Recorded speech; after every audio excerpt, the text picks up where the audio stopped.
Hello everyone! Today we are heading across the Grand Harbour. We started our journey from Valletta because we wanted to cross the harbour by ferry and explore Birgu, one of the famous 3 cities in Malta. The plan for today is very simple and relaxed. We will take a ferry, admire the marina, talk about history, enjoy the views, take an excursion train around the 3 cities, and simply soak in the atmosphere. No rushing, just enjoying Malta. To get down the harbour, we were recommended to take the lift from Upper Baraka Gardens. If you've been to Valletta, you know that the city stands high above the harbour. The views from Upper Baraka Gardens are absolutely spectacular. You can see the entire Grand Harbour and the 3 cities opposite.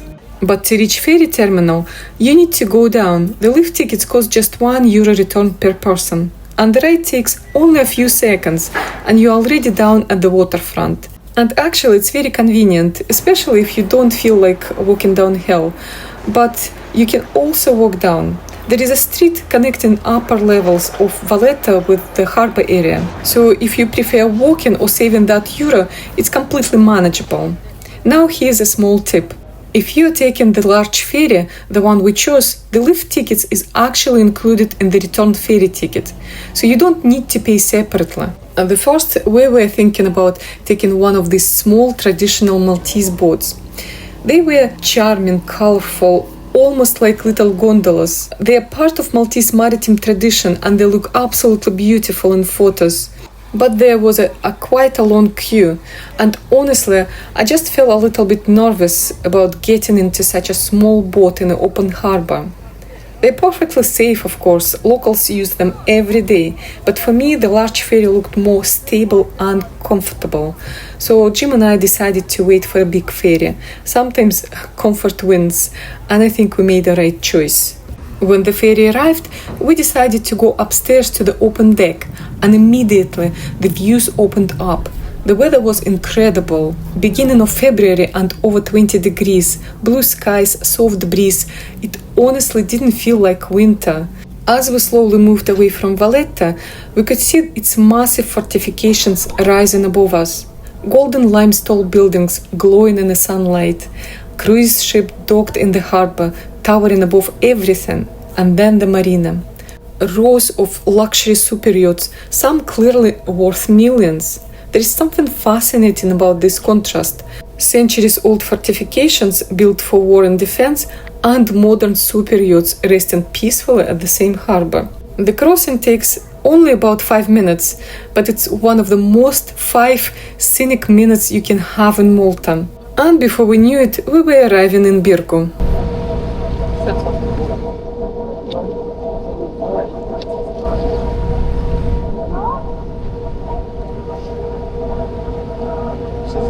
As soon as we stepped off the ferry, we were right at the marina. This area is absolutely beautiful. Water gently moving, yachts perfectly aligned, restaurants and cafes along the promenade, people sitting outside in February sunshine. Birgu feels calmer than Valletta, less busy, more relaxed. Before doing anything else, we decided to stop at the cafe. There are many places here with a strong Italian influence, which makes perfect sense considering Malta's long history connections with Italy, especially Sicily. I ordered a ricotta pastry. It was soft, creamy, slightly sweet, absolutely delicious. Simple food, but perfect with a little drink and the harbour view. Delicious.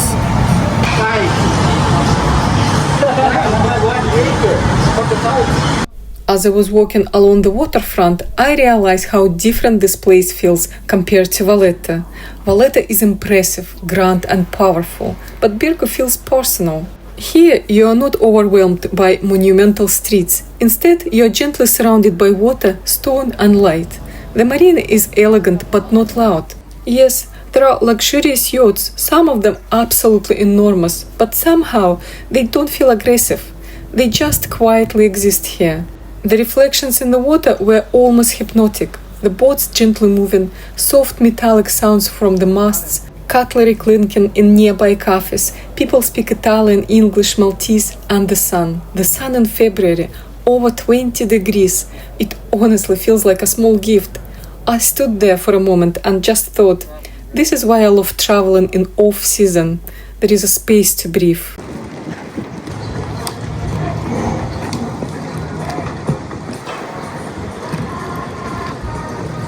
From the waterfront, you can clearly see Fort St. Angelo at the tip of Birgu. It looks calm now, but if you know its history, it feels very different. It's strange to look at something so peaceful and know that centuries ago it was at the center of one of the most dramatic sieges in European history. Sometimes history hides in silence.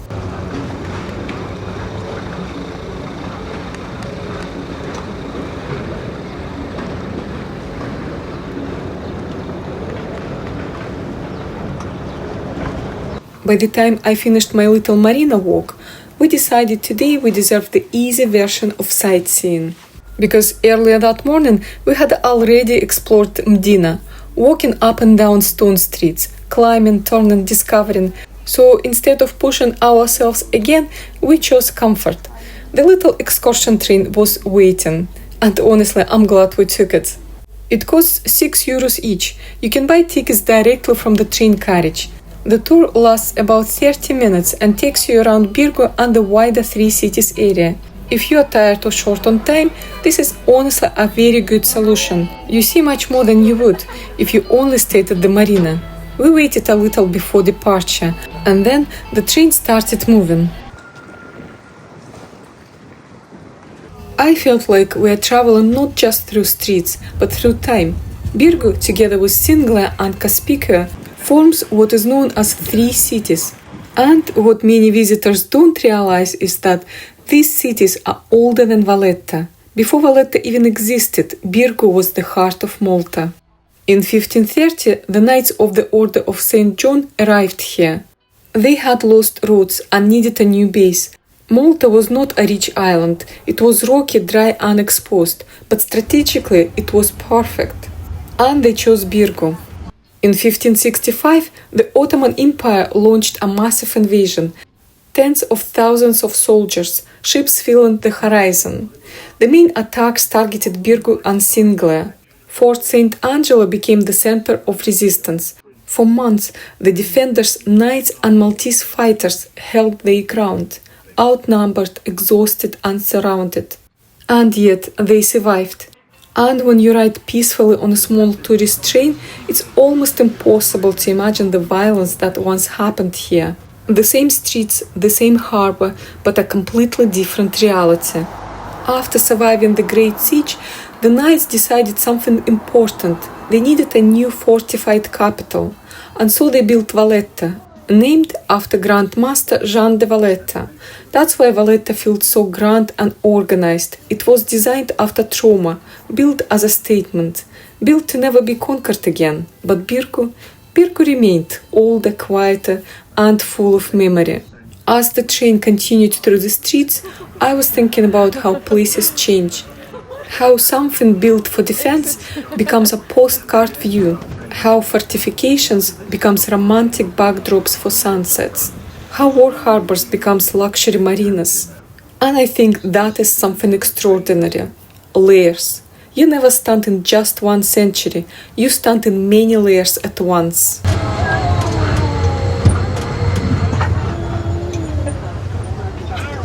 In the evening, we took our ferry back to Valletta. The light over the harbor was completely different now. Softer, warmer. The limestone buildings were glowing in golden tones as the sun slowly began to set. The crossing takes only a few minutes, but the view of the Grand Harbor are truly beautiful, especially in the evening.